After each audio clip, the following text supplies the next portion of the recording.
Time fades even legend, and the origin of the Soul Reaver has been lost long ago, but its purpose remains, to feed on the souls of any creature it strikes. Kindred, this blade and I. This is one of the most famous quotes from Cain in Blood of Man Legacy of Cain here on PlayStation 1 and on PC back in the day. But today we are talking about Soul Reaver 2. I've been wanting to make a video on this game for a long time, and I have never been able to make a video as of right now. What I really want to discuss about this game is that this series is one of the most beloved series of all time, amongst others. But when it comes to the Legacy of Cain series, this game, Soul Reaver 2, which is the sequel to Soul Reaver 1, really benchmarked the power of the PlayStation 2. It was initially supposed to be a Dreamcast title because the very first game actually ended up getting a remastered version to the Dreamcast. And so what I really want to discuss about Soul Reaver 2 specifically is that there's some time travel involvement, much like that from Soul Reaver 1 or even Blood of Man Legacy of Cain or Legacy of Cain Defiance. But Soul Reaver 2 is a fairly unique game, other than it being a sequel to Soul Reaver 1, is that there's a lot of involvement within this series, especially in Soul Reaver 2, because there is a creature known as Janos Odrin. He was basically the last vampire of Nosgoth after Vordor eventually got murdered by Mobius and his cutthroat mob. And so this is why I think Soul Reaver 2 is one of the most pinnacle games when it came to the Soul Reaver series. You know, with Legacy of Cain Defiance, you were actually able to play as Cain and Raziel, which I actually really enjoyed of that story arc between the two. However, when it comes to Soul Reaver 2, this game really initializes one of the most unique ways of gaming when it comes to storytelling, from Blood of Man Legacy of Cain to Soul Reaver 1 to Soul Reaver 2, Legacy of Cain Blood of Man 2, or Blood of Man 2 Legacy of Cain, vice versa, and then Legacy of Cain Defiance. But we are veering a little bit off topic here for Soul Reaver 2 because other than Blood of Man Legacy of Cain and Legacy of Cain Soul Reaver, they were by far one of my most favorited games of the series. But however, when it came to Soul Reaver 2, this game really came to a certain standstill, to a calm certainty as to where Soul Reaver 2, what it was initially going to do. What I mean by that, this game really tells the more fulcrum of Raziel, because Raziel is one of the most interesting and detailed characters amongst from other character NPCs in the game that you actually initially go through, like Mobius the Time Streamer, Cain, Raziel, Ariel, and all these other different types of important roles of this whole entire series. And that's where I think Soul Reaver 2 does an excellent job on this, because it tells a story of Raziel. It's not just about Cain anymore. It's more appropriately more about Raziel, especially when it came to Soul Reaver 1 and Soul Reaver 2, because that Raziel does obtain free will. He can do something that no other being can actually achieve when it came to the Legacy of Cain series. Now, what I really want to put to here as well, I think when it came to Soul Reaver 1, when Cain ripped off Raziel's wings before he became the Wraith or the Reaver of Souls in Soul Reaver 1, is that Cain actually loved Raziel as not just as a person, but as a being of a vampire lieutenant to Cain's empire. And so what I'm trying to get to, my apologies here, is that, like I said, Cain loved Raziel as who he was and as a creature as he was as a vampire. And it was his Seraphim background that's where this game really focuses upon as well. It's the background of the Seraphim Inquisitors and being able to have a proper balance in Nosgoth. And I think that's where Soul Reaver 2 really makes it more unique. Because as I previously mentioned, Soul Reaver 2 does more time traveling than any other Legacy of Kain series, but Blood and Man Legacy of Kain had a little bit of time traveling involved. But however, when it comes to Soul Reaver 2, there are 3 specific types of eras within Soul Reaver 2. And that's where Soul Reaver 2 really does a really good job of telling a story from each type of era. And so basically what we're in now in Soul Reaver 2, when you first initially started out, this era in Soul Reaver 2 at the beginning of the game is pre-Blood Omen, okay? And then once you progress through the story of Soul Reaver 2, you will eventually go into another time period where Mobius is already dead, okay? And that's where, when Mobius died, that's when Kain actually kills Mobius in Blood Omen Legacy of Kain. So basically what I'm saying is that when you play the initial game of Soul Reaver 2, it takes place before the events of Blood Omen. And then once we get into another part of the game story, it goes into the Blood Omen era where Mobius is dead. That's when Kain kills Mobius, the Guardian of Time, and then everything, all hell breaks loose with that. And so that's where Defiance comes in, is that when the Elder God actually initially reanimates Mobius's carcass, and he's still alive in Defiance. And that's where that goes in terms of that arc there. And it's really intense, and it's pretty magnanimous. I actually think Soul Reaver 2 really does a magnificent job of its storytelling from that of the future titles that we've already previously had, and or basically, like the previous 2 that we had, Soul Reaver and Blood Man Legacy of Kain. So that's where I'm saying, and that's why I love this series so much, is because there's so much involvement in this series. And it's, as I previously mentioned, it's not just about Raziel. It's not just about Kain. It's the world itself. The game of this series, or this series of games, prospectively, really tells more of a deep story, other than its time travel, other than its world of Nosgoth, and it's the world building that this series really comes in full circle of knowing where it wants to go. And I think that's what the series did magnanimously well, because that's what I love about this series specifically, is because it wasn't because of Blood Man Legacy of Kain. It wasn't because Soul Reaver 2, or Blood Man 2 Legacy of Kain, or Legacy of Kain Defiance.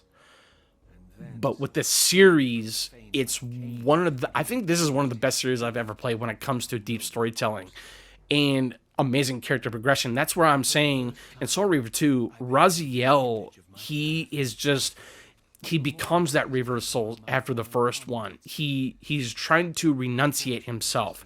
He's trying to understand as to what kind of a being he was before he became that Reaver of Souls. And he finally realizes this during the course of the events of Soul Reaver 2, because that's where I think Soul Reaver 2 is the most important one in the series. I mean, obviously Defiance is going to be the most important one as well. I mean, all these games in this series are utterly important when it comes to its time travel mechanics and its story progression, because that's why this series is so well loved.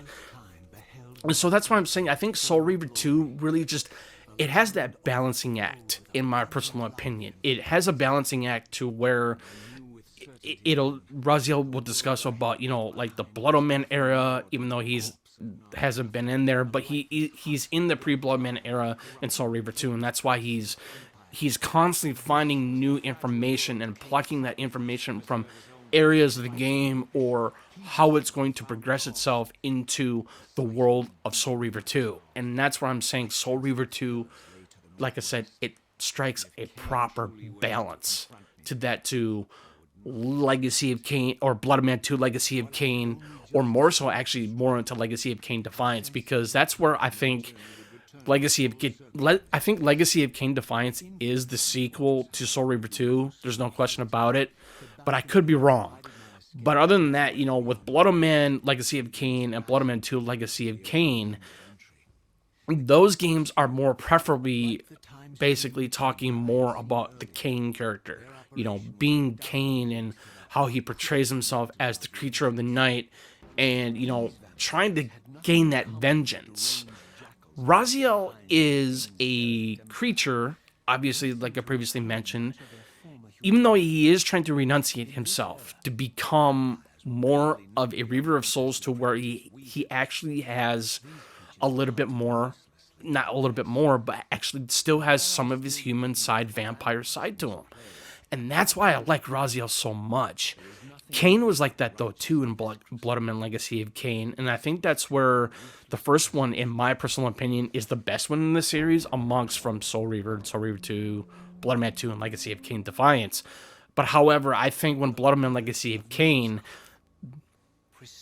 it just, like I previously mentioned in my video about that one, it just reached a focal point to where this series was going to go. And I think Blood and Man Legacy of Kain did a magnificent job of making this series possible. And so, in Soul Reaver 2, though, I really love the interaction with Raziel versus Kain versus the Elder God, which is another entity in this game series as well. And he's a son of a bitch. Me personally, I mean, even though I do believe that the Elder God has some ulterior motives, I always felt like that when I played this series as a whole, I believe that everyone had their own ulterior motive.